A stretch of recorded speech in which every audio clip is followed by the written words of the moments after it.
ఏపీలో కూటమి నాయకులు కామంతో రెచ్చిపోతున్నారేమని అనిపిస్తుందండి. ఎందుకంటే జరుగుతున్న సంఘటనలు చూస్తున్న ఈ వీడియోలు ఇవి చూస్తామంటే నిజంగా జుగుప్సాకరంగా తయారైంది.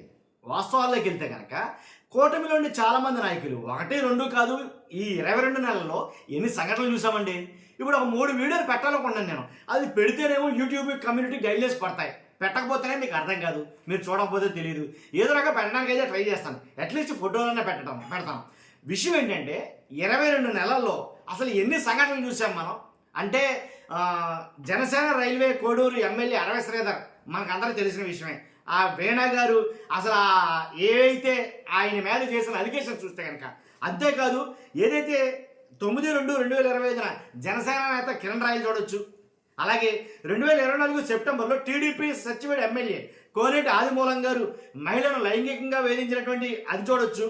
అంతేకాదు గుంటూరు ఈస్ట్ ఎమ్మెల్యే నసీర్ అహ్మద్ మహిళతో అసభ్యకరంగా వీడియోలో మాట్లాడుతూ కళ్ళిల్లా రెచ్చగొడతా అంటాం చూడొచ్చు.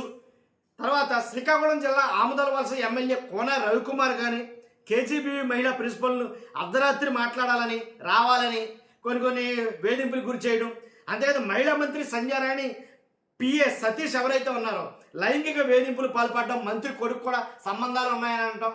అంతేకాదు నెల్లూరు జిల్లా ఇప్పుడు తాజాగా నెల్లూరు జిల్లా గూడూరు నియోజకవర్గం చిల్లకూరు మండలం తెలుగుదేశం పార్టీకి చెందిన కొంతమంది నేతలు 3 నాయకులు వాళ్ళు చేసిన రభస చూస్తే కనుక అవే నేను వీడియోలు పెడతానంటున్నాను. ఒక్కసారి ఫస్ట్ అయితే కనుక వాస్తవాలు ఏంటో ప్రజలందరూ తెలియాలి కాబట్టి మీ బాధ్యతగా లైక్ చేయండి. లైక్ చేస్తే ఇన్ఫర్మేషన్ ఎక్కువ మంది షేర్ అవుతుంది. నిజమేంటో రాష్ట్ర ప్రజలు తెలియాలి. కొత్తగా మన ఛానల్ చూస్తే పక్కాగా సబ్స్క్రైబ్ చేయండి. మీ అమూల్యమైన అభిప్రాయాన్ని కామెంట్ రూపంలో తెలియజేయండి. నెల్లూరు జిల్లా గూడూరు నియోజకవర్గం చిల్లకూరు మండలం తెలుగుదేశం పార్టీకి చెందిన నాయకులు 3 అండి. ఆ వీడియోలు చూస్తే బాబోయ్ ఎలా అంటే నాగిని ఆడేస్తున్నారు. నాగిని ఆల్కేదనమాట. ఏంటి నాగిని పాటెట్టుకున్నారు, వాళ్ళు పెరిగాను ఓ గది. ఆ గదిలో నాయకులు అయ్యేటికి ఏంటి నాగిని సాంగ్ పెట్టుకున్నారో నాగిని ఆడేస్తున్నారు కింద మీద పడి. గొప్ప విచిత్రంగా తయారు. అసలు మొత్తం కూటమిలో చాలా మంది నాయకులు ఎలాగే ఉన్నారేమో అనిపించింది. ఎందుకంటే నెలకో వీడియో బయటకు వస్తుంది ఏదో నాయకుడు బట్టి.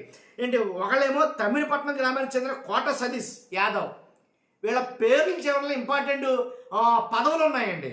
తమ్మినపట్నం గ్రామానికి చెందిన కోట సతీష్ యాదవ్ కోదండ రామస్వామి దేవస్థానం చైర్మన్. ఈయన కోదండ రామస్వామి దేవస్థానం చైర్మన్. తర్వాత తూర్పు కడుపూరు గ్రామానికి చెందిన టీడీపీ నాయకుడు ఒబ్బాయి శివకుమార్ ముత్యాలపల్లి దేవస్థానం చెందినటువంటి మెంబరు. చూసారా ఎంతెంత పదవులు ఉన్నాయి మళ్ళీ కానీ. కాబట్టి అంతేకాదు బలవూరు గ్రామం టీడీపీ పార్టీకి చెందినటువంటి నాయకుడు ఎవరంటే దువ్వూరు వినయరెడ్డి. నువ్వు బట్టలు చెప్పాయి, నువ్వు బట్టలు తీసాయి అన్నాడు అయినా. కాబట్టి ఏంటి దర్దం, ఏంటి దారుణం, అసలు ఈ దౌర్భాగ్యమైనా నాకు అర్థం కాదు.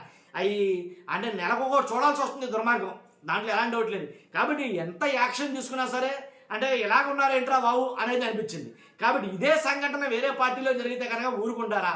ఇదే సంఘటన ఎవరికైనా జరిగితే కనుక అసలు మొత్తం టీవీలు బదలైపోతాయి వాస్తవంగా అయితే కనుక. కాబట్టి అంటే పదవుల్లో ఉండి కూడా ఇంత దారుణంగా తయారయ్యారు. అసలు మీరు చూస్తే నమ్మరు, ఏదో పాట ఉంటుంది, గొప్ప పాట పెట్టుకున్నారు. ఆ పాటలు ప్లే చేస్తేనేమో మీకు యాక్సెప్ట్ చేయదు యూట్యూబ్. ఆ పాట పెట్టకుండా వీడియోలు సైలెంట్లో పెట్టి పెట్టడానికి ప్రయత్నిస్తాను. కమ్యూనిటీ గైడ్లైన్స్ పడుతుందో తెలియదు కానీ. కాబట్టి ఆ కుర్చాలి మీరు చూడండి, ఆస్వాదించారో లేకపోతే చేతికరించుకుంటారని మీ ఇష్టం. కాబట్టి రాష్ట్రంలో జరిగి ఈ బాగా పెచ్చి పెరిగిపోయినాయి అన్నట్టు చెప్పాలి. ఎందుకంటే ఎవరో ఒకరు ఏదో ఒకటి వీడియో వస్తూనే ఉన్నాయి. అలాగా జస్ట్ 22 నెలలకే ఇంకా 5 ఏళ్ళు అంటే ఇంకా 3 ఏళ్ల పాటు ఖచ్చితంగా చూడాల్సిందే. మీరు నేను కూడా చూస్తున్నారు, మీరు అందరూ కూడా. ఎలా ఉంటే వీళ్ళు ఎలా పాలిస్తారు, వీళ్ళ పదవులకి న్యాయం ఎలా చేస్తారు, అర్థమైందా మీకు? కాబట్టి అభివృద్ధి అనేది ఎక్కడ ఉంటుంది, ప్రజా సమస్యల పట్ల దృష్టి ఎక్కడ సారిస్తారు, వీళ్ళ సమస్యలు ఎక్కువైపోయినాయి కదా.